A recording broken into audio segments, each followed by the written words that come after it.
Vaqif müəllim, İrəvan teatrında işlər necə gedir? Son vaxtlar onların bir tamaşası Akademik Teatrda oynanıldı. Amma eyni tamaşadır.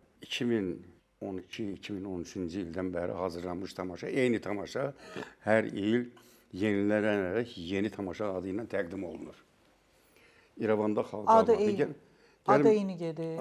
Yox, Bəs başqa dəyişən nə dəyişirilir. Gəlin belə danışaq. Hidayət Orucovun neçə əsəri var? Hidayət Orucovun cəmi 3 dənə əsəri var. Biri Məhəbbət yaşayır, bu dünyanın adamları, bir də İrəvanda xalq almadı. Eyni əsər başqa-başqa adlarla təqdim olunur, amma mövzu eyni mövzudur. Mövzu eyni və süjet də eyni süjetdir. Eyni süjet, eyni mövzu.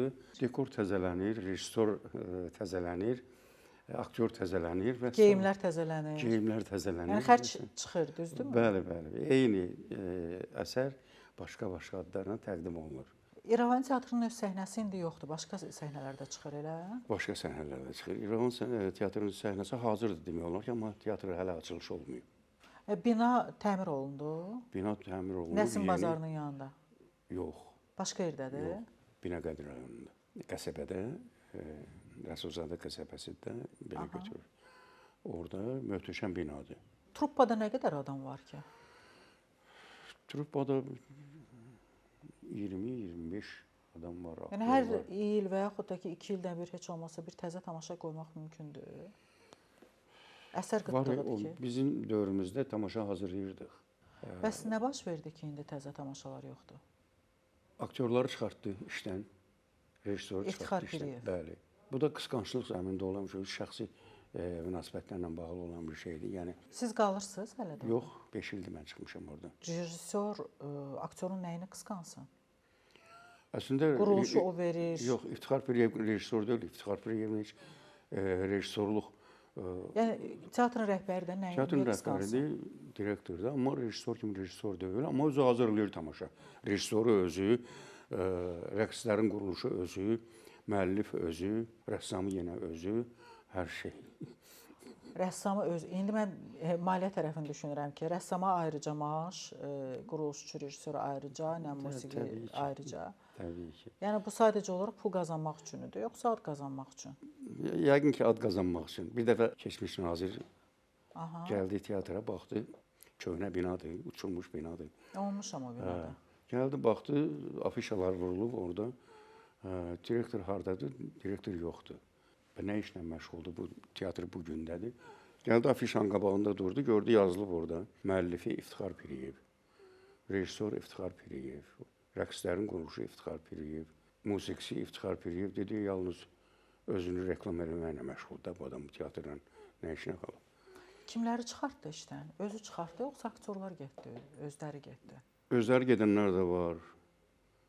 Sonra çoxlarını özü çıxartdı. Məsələn, məni o çıxarda da bilməzdi. Çünki mən imtiyazlarım da vardı.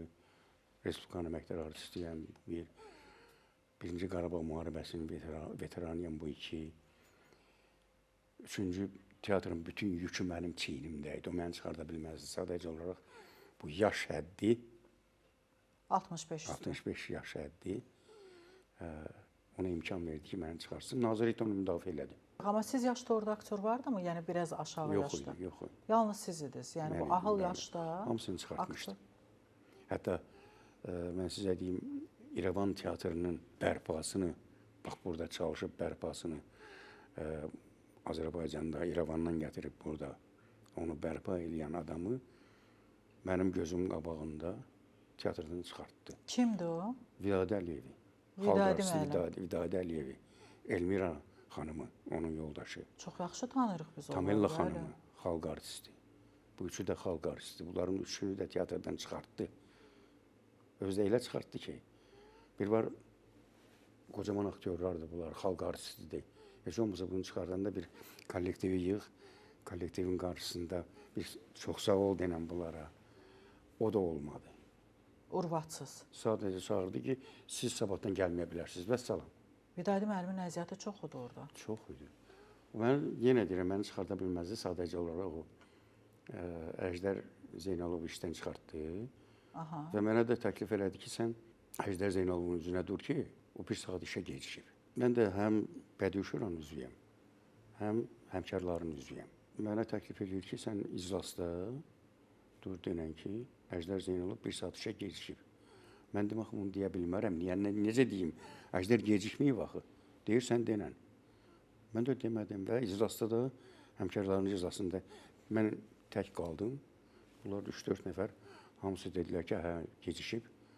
Mən dedim ki, yox, gecikməyib. Lap gecikibsə belə, Həmkarlar İttifaqı işçini işdən çıxarda bilməz. Həmkarlar İttifaqı onu müdafiə eləməlidir. Təbii ki. Amma bunlar həmkarların xətti ilə onu işdən çıxartdılar və mən də narazılıq elədiyimə görə mən də çıxartdılar işdən. Vaqif müəllim, sizin işiniz belə zavoddakı kimi saat 10-dan 6-ya necə idi? İş rejimi necə olur ki, teatrda? Tamaşalar axşamı olur? Əslində, bütün teatrlarda, dünya teatrlarında belə götürülüb ki, iş, yaradıcı heyətin işi saat 11-də başlayır. Çünki insan beyninin, insan orqanizminin beyninin ən yaxşı işləyən vaxtı saat 11-dir. Və bu belə də götürülüb. Bütün dünya teatrları belə işləyirlər. Sizdə necədir? Orada necə idi? Saat 9-da hamı gəlib burada qol çəkməlidir. Baxın, biraz mənə absurd gəlir. Çünki deyək ki, məşq yoxdur, tamaşa yoxdur. Saat 11-də gəlib orada olmalısınız. Elə? Niyə? Çünki bu belə istəyir. Amma əvvəl elə deyirdi. Əvvəl elə deyildi, yox. Yəni işin varsa gəlsən, məşqin varsa, tamaşan varsa, indi toplantı varsa. Yenə də burada da indinin özündə də özünün istədiyi adamlar istədiyi vaxtı gəlib gedirlər. Amma müəyyən adamlar var ki, onlar mütləq səhər saat 9-da gəlib qol çəkməlidirlər və axşam saat 5-də qol çəkib getməlidirlər. Bilirsiniz, bu çox narazılıqlar olmuşdu İftixar Piriyevlə bağlı. Amma heç kim çıxıb açıq-aşkar danışmırdı. Mən nazirlikdə onlara sual verdim ki, necə olur ki, bu adam bir ildə 9 tamaşa təhvil verilib. Güya. Heç gəlib yoxlamısınız, baxmısınız ki, bu nə tamaşadır? 15 dəqiqədən, 13 dəqiqədən ibarət kompozisiya var. İftixar Piriyevin şeirlərindən ibarət olan kompozisiya var. İftixar mənim şeir yazır. Özü necə? O kompozisiyaya gəlib baxan olurdu ki, zal da olurdu. Yox, təşkil eləyirdi də, belə təşkil eləyirdi ki. Necə təşkil eləyirdi? Gedirdi icra hakimiyyətinə falan, rayonlara çıxırdıq. Bilet paylayırıq da elə. Rayonlara çıxırdı, rayonda icra hakimiyyətindən gedir, görüşürdü falan eləyirdi. Nəysə, tamaşaçı yığırdı. Ancaq oynadığımız 2011-ci ildən mən 2018-ci ilə qədər mən orada şeir demişəm. Elə bil ki, poeziya teatrında işləyirəm. Düzdür, tamaşalarımız var idi, möhtəşəm tamaşalarımız var idi, amma o tamaşaları yenə deyirəm, bu adam qısqanclığından cəmi həmin o bayaq dediyim 1000 möhtəşəm günəş tamaşasını biz 5 tamaşa oynadıq cəmsi. 5-i də anşlaq biletin qiyməti 30 manatdan. Bir, tamaşa oynanılanda, uğurlu olanda pul gəlir, düzdürmü? Bəli. 2, aktyorların tanınır. 3, aktyorların tanınır və o yaxşı tamaşa varsa sənin adın yüksəlir. İftixar Piriyev olaraq teatr rəhbəri kimi uğurlu rəhbər olursan, İftixar Piriyev niyə qısqansın? Çünki müəllif özü deyildi. Rejissoru özüdür. Rejissoru özü deyil, müəllifi özü deyil. Rejissor kimidir? Elvin Mirzəyev. Orada 3-4 baş obrazlar vardı. Biri mən idim, sən də orada. Bunlar hamısını işdən çıxartdı. Tamaşa qaldı böyrü üstə. Sonra Marbacevin çox gözəl bir əsəri var idi. Sonuncu qatar. Əməkdar artist Sərvər Əliyev teatrın baş rejissoru idi, o hazırlamışdı. Çox gözəl bir tamaşa alınmışdı. Bir tamaşa oynanıldı Rus dramasında. İkinci tamaşanı oynamağa qoymadı. İşdən çıxanlar məsəl üçün Vidadi müəllim gəlirlərmi heç teatra baş çəkirlərmi, görüşürlərmi? Yox, Vidadi müəllimdə elə xasiyyət yoxdur, gəlmir. Elmirə xanım vəbsə ümumiyyətlə heç gəlməyib. Siz sonradan hansı teatra müraciət elədiniz iş üçün? Yox, çünki nazirlikdə gördüm ki, 65 yaş həddi ilə bağlı nazirlik bunları müdafiə eləyir. Mən necə müraciət edeyim? Amma məsəl üçün Milli Dram Teatrında 65 üstü yoxdur. Orada o həddi oymayıblar. Vaqif müəllim, amma siz elə bil Milli Dram Teatrına getdiniz də, elə xatırlayıram mən. Mən Mingəçevirdə teatrda işləyəndə İlyas Əfəndiyevin bir əsərini hazırlamışdıq. Nurəddin Metinxanlı gəldi Mingəçevir teatrında dəvətlə həmin tamaşada məndən partnyor oynayırdı.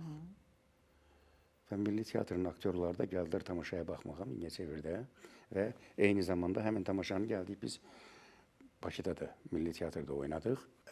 O vaxtı rəhmətli Əlabbas Qədirov mənə dedi ki, səni Milli Teatra dəvət eləyirəm. Mən oradan çıxanda gəldim Milli Teatra. Aşağıdan zəng elədim rəhmətli Əlabbas Qədirov. O da dedi, həbsat düşürəm aşağı. Amma orada mən o ab-havanı gördüm. Əlabbas Qədirovu gözləmədim, çıxdım, getdim. Dedim, mən burada işləyə bilmərəm. Milli Dram Teatrında. Bəli. Siz Milli Dram Teatrında nə gördünüz ki, sizi o elə hürkütdü? Kimi gördünüz? Nə gördünüz orada? Yox, ümumiyyətlə, mən elə bir adamım ki, münaqişələri sevən adam deyiləm. Milli Dram Teatrında münaqişə dayanmır. Bu dəqiqənin özündə orada qan su yerinə axır. Bilirəm, izləyirəm.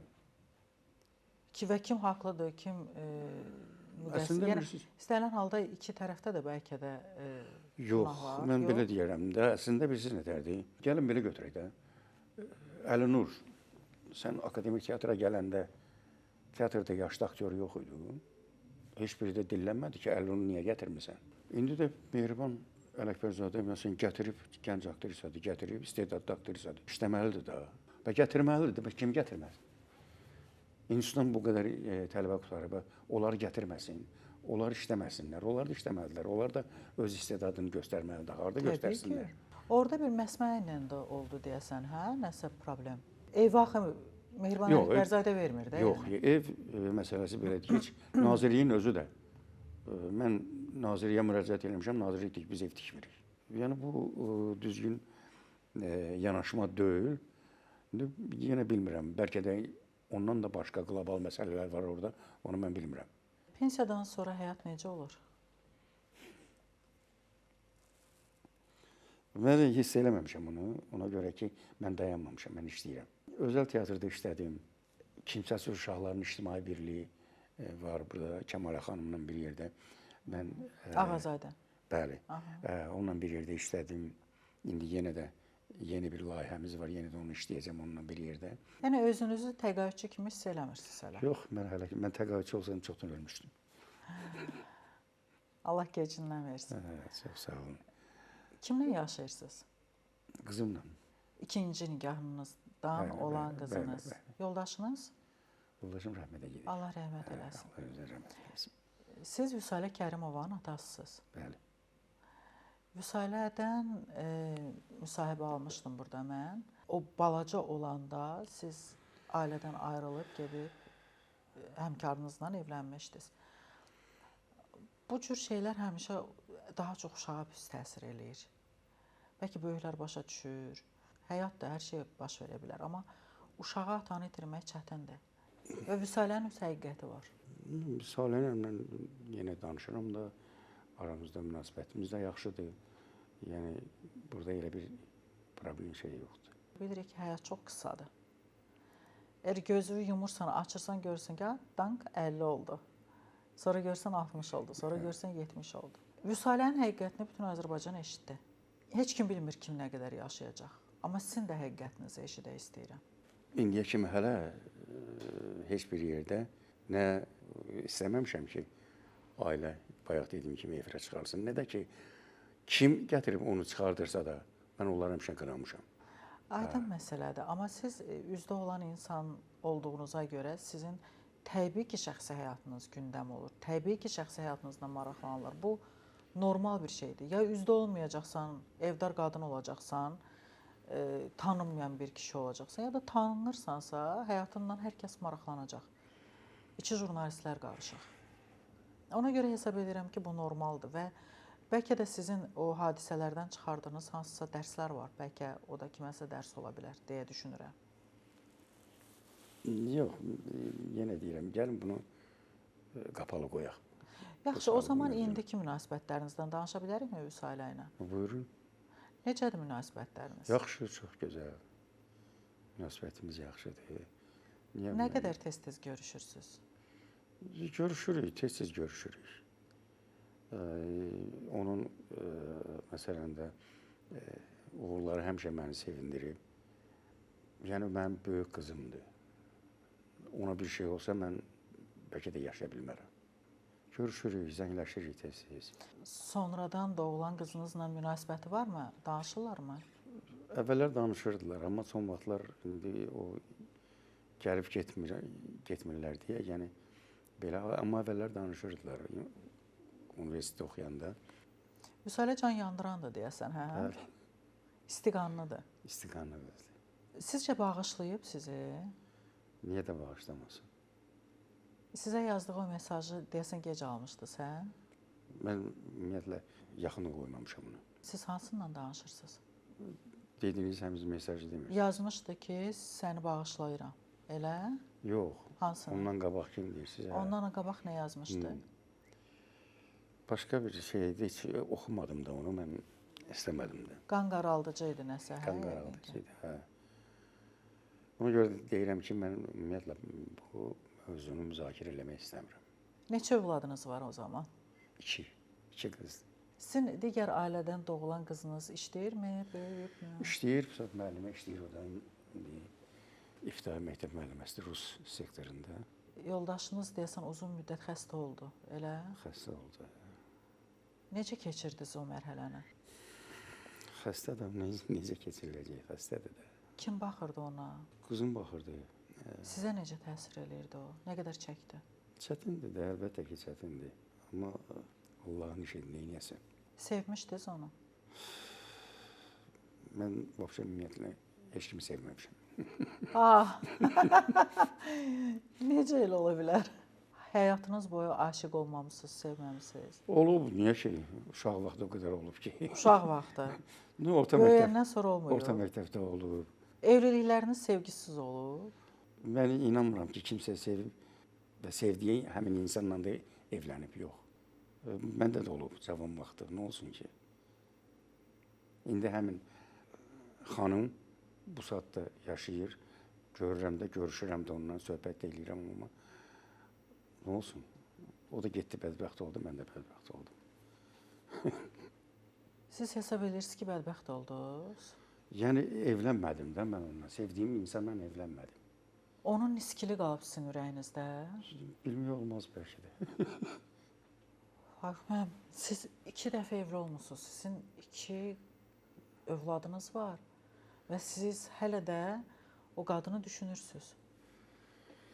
Və düşünürsünüz ki, o da bədbəxt oldu, siz də. Çünki qovuşmadınız, elə? Niyə də ki, düşünməyim? Çünki biz hələ orta məktəbdən bir-birimizi tanıyırdıq. Nəçidir o xanım? Həkim. Onunla evlənsəydiniz daha uğurlu olardı sizin hər şeyiniz? İnanmıram ki, bəlkə də evlənməzdik. Nəyə görə? Mən yenə deyim, bayaq dediyim kimi, mən inanmıram ki, hələ indiyə kimi kimsə ilk sevgisinə qovuşub. İnanmıram buna. Amma siz onu dəqiq sevmirsiniz indi. Mən hamını sevirəm. Bayaq dediniz, heç kimi sevməmişəm. Yox, mən hamını çox istəyirəm bu saat hazırda. Bir qadını atıb başqasının yanına getmək üçün o başqasını sevmək lazımdır. Mənim ailəmimdə elə düşünürəm. Yoxsa başqa nə səbəb ola bilər ki, yəni birindən ayrılasan? Çox səbəblər olur. Gəlin bu mövzuda yenə deyim, danışmayaq da. Onda sizin nəvənizdən danışaq. Görürsünüzmü onu? Görürəm. Kiməsə oxşadırsınızmı? Basketbolçuya, uzun. Zəngləşirsinizmi, danışırsınızmı? Ümumiyyətlə münasibətiniz necədir Vüsalənin oğluna? Yaxşıdır. İndi o Türkiyədədir, burada deyil. Tez-tez görüşürdünüz? Yox. Nə mənim vaxtım olmurdu, o da burada olmurdu. Bəs burada olanda? Burada olanda görüşürdük. Yəni tez-tez? Yox, elə də tez-tez yox. İndi həyat yoldaşı dünyadan köçüb gedə bilər. Allahın işidir, heç kim bilmir kim nə vaxt gedəcək. Mən düşünürəm ki, hamı istəyir ki, ən azından indi uşaqlar böyüyüb, artıq müstəqildilər. Onların ailələrinə yaxın olsunlar və ailələrinə yararlı olsunlar. Nəvələri yanında olsun, qız nəvəsi, oğlan nəvəsi onların həyatında iştirak edir, onlarla vaxt keçirsinlər. Mənə görə bu çox gözəl yaşlılıqdır. Siz belə təsəvvür edirdiniz, yoxsa başqa cür yaşlılığınızı təsəvvür edirdiniz? Yox, niyə ki? Mən də istəyirəm ki, bütün nəvələrim yanımda olsun, uşaqlarım yanımda olsun, mən də onu istəyirəm. Amma bu mümkün də deyil indi. O tərəfdə, bu mənim tərəfdə.